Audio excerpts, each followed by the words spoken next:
So hey guys, welcome back to my channel. My name is Yogesh Pal और आज हम देखने वाले हैं एनालिसिस एक और स्टॉक की। आज हम जिसकी एनालिसिस देख रहे हैं उसका नाम है वोल्टास। तो वोल्टास में अभी हम जो देख रहे हैं अपना डेली टाइम फ्रेम का चार्ट है। डेली टाइम फ्रेम के चार्ट में इसमें जो है हमने कुछ ये लेवल्स ड्रॉ कर रखे हैं। 810 का, 850 का और 890 का। ये एक इस तरीके के लेवल है जहाँ पे स्टॉक जो है अपना कोई ना कोई रेजिस्टेंस या सपोर्ट को फेस करता है। जैसे हम इसके प्रीवियस हिस्ट्री को देखें तो इस लेवल पे यहाँ पे इसने रेजिस्टेंस लिया, नीचे गया, फिर ऊपर आया, फिर यहाँ पे रेजिस्टेंस लिया, फिर नीचे गया, फिर यहाँ पर आया, थोड़ा यहाँ कंसोलिडेट करा, सपोर्ट लिया, फिर नीचे आ गया इसके, फिर इस लेवल के पास, फिर इस लेवल पे आया, नीचे गया, रेजिस्टेंस लिया। इस तरीके से यहाँ पर सपोर्ट लिया, यहाँ पर सपोर्ट लिया, यहाँ पर रेजिस्टेंस बना दिया, यहाँ पर रेजिस्टेंस बना दिया। एंड अगेन अब ये जो है यहाँ पर जो है, मैं इसको वापस लेके चलूँ, अगेन जो है ये इस लेवल के ऊपर आ चुका है। तो हो सकता है कि यहाँ पर ये सपोर्ट लेकर ऊपर जाए। तो इसके 2 आवर टाइम फ्रेम में हम चले तो इसमें ये जो है स्टॉक, देखो अगर हम कोई अप ट्रेंडिंग का स्टॉक लेते हैं, एफएनओ में हम ट्रेड कर रहे हैं और हमें एक अप ट्रेंडिंग का स्टॉक चाहिए, तो हमारा स्टॉक बनाना चाहिए क्या? Higher high, high low, higher high, higher low, and then again higher high and higher low, higher higher high, high low. मतलब इस तरीके की फॉर्मेशन में चलना चाहिए हमारा स्टॉक। ये इंपॉर्टेंट है।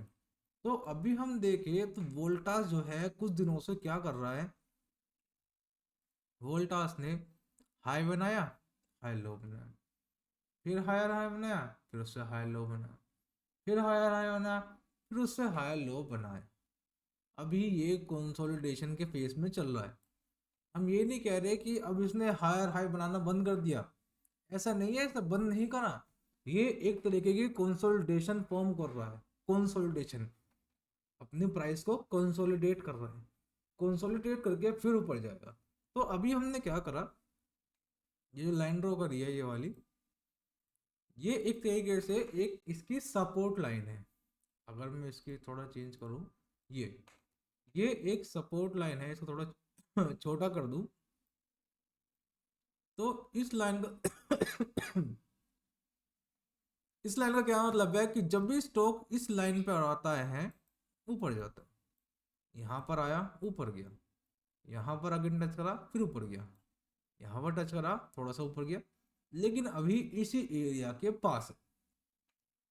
सो अब ये इतना ज़्यादा इम्पोर्टेंट एरिया है जहां पर हमारे प्राइस है, क्योंकि क्योंकि अगर स्टॉक ने यहाँ से प्राइस ऊपर करा, एक हमने ये भी बना रखा है, ये जो है अपना,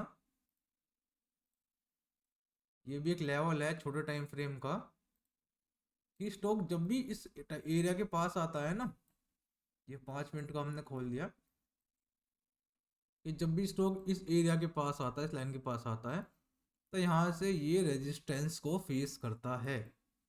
अगेन स्टॉक यहाँ पर है तो ये रेजिस्टेंस को फेस कर रहा है।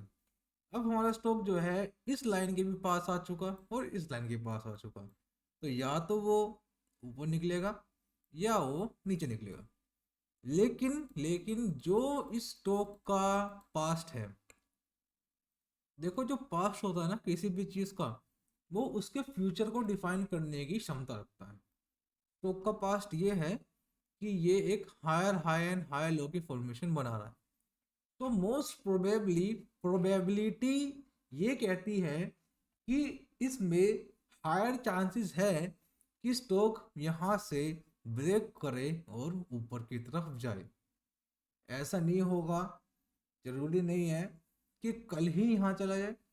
हो सकता है कि धीरे धीरे धीरे धीरे वो इस एरिया के पास यहाँ पर जाए, टाइम लग सकता है। देखो फ्यूचर किसी ने नहीं देखा, फ्यूचर किसी ने देखा। अब इसमें हम लेंगे एंट्री। हमारा जो है हमने देखा कि इसमें एक तरीके का फॉर्मेशन बन रहा है। ये फॉर्मेशन हमें लगता है कि हमारे सूटेबल हो सकता है। अपना टारगेट हमने लगा रखा है, क्योंकि यहाँ पर ये जो गैप हुआ था ना, पहले कभी यहाँ पर जो है, यहाँ पर एक गैप प्ले हो रखा है, जिसमें गैप का लो ये है और गैप का हाई ये है। तो ये जो गैप का जो लो होता है ना, कई बार वो ऐड करता है एज अ सपोर्ट, और गैप का जो हाई होता है वो ऐड करता है एज अ रेजिस्टेंस लेवल। तो ये एक अच्छा रेजिस्टेंस लेवल बन सकता है किसी भी प्राइस के लिए। मतलब जब भी प्राइस के पास आएंगे ना, वो रेजिस्टेंस लेंगे, जब भी इसके पास आएंगे वो सपोर्ट लेंगे, ऐसा एक माना जाता है, आइडिया है। तो हमने अपना टारगेट लगा दिया। अब जरूरी नहीं है कि स्टॉक यहाँ से उठे और सीधा टारगेट ही हिट करे। हो सकता है कि स्टॉक हमारा ऐसा भी हो सकता है कि यहाँ तक जाए, हाई तक आए, ये जो हाई है इसका, तो यहाँ से नीचे चल पड़े। पॉसिबल है, बिल्कुल पॉसिबल है। पर ये सब जो है एक रिस्क होता है, इसको कहते हैं रिस्क टेकिंग, हम रिस्क ले रहे हैं। तो हमारा इसमें रिस्क टू रिवॉर्ड क्या हुआ? अब टारगेट है हमारा जो रेजिस्टेंस लेवल है, हमारा रेजिस्टेंस लेवल है यहाँ पर 890 का। तो जरूरी नहीं है कि हमें 890 पे ही सेल करना है, नहीं, हम उससे पहले सेल कर देंगे। हमने अपना टारगेट लगा लिया 887 रुपये का, 887।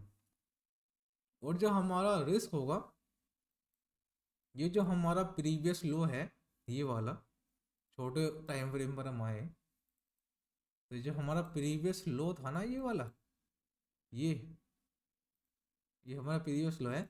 इससे थोड़ा सा नीचे हम रखेंगे अपना स्टॉप लॉस, क्योंकि कई बार ऐसा भी होता है कि स्टॉक खुलता है और खुलते ही यहाँ पर आएगा, इसे टच करेगा, जिससे लोग, जिन लोगों का स्टॉप लॉस यहाँ होगा, उनके स्टॉप लॉस हिट हो जाएंगे।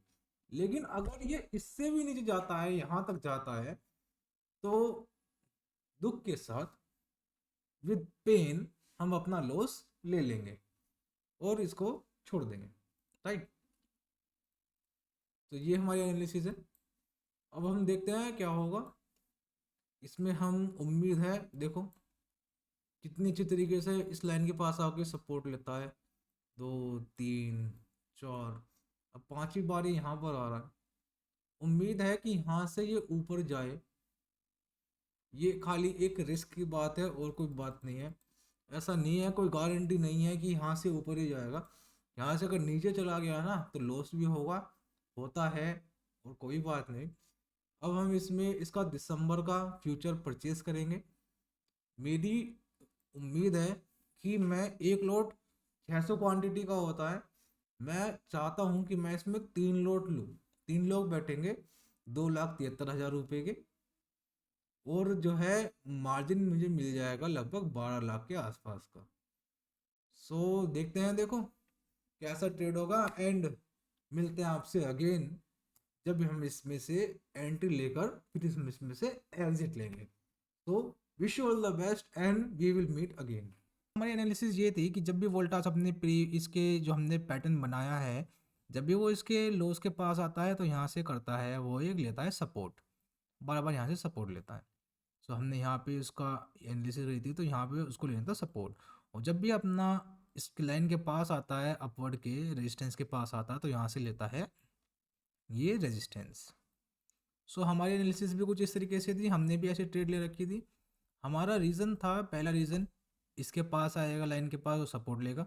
दूसरा रीज़न ये था कि जब भी स्टॉक हमारा 200 EMA, हमने 2 आवर्ली टाइम फ्रेम पे 200 EMA प्लॉट कर रखी है, 200 EMA के ऊपर जब भी हमारा स्टॉक रहेगा तो उसमें रहेगा एक बुलिश मोमेंटम। ये हमारी 200 EMA जो चल रही है ग्रीन कलर की, हमारे प्राइस इसके ऊपर है, तो हम ले सकते हैं इसमें एक बुलिश मूव।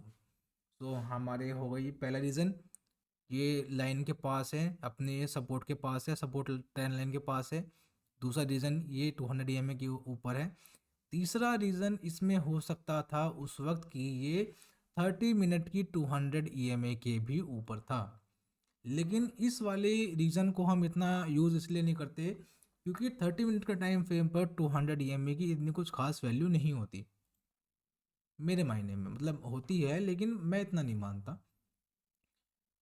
तो इतना रीज़न हमारे लिए फेयर इनफ था।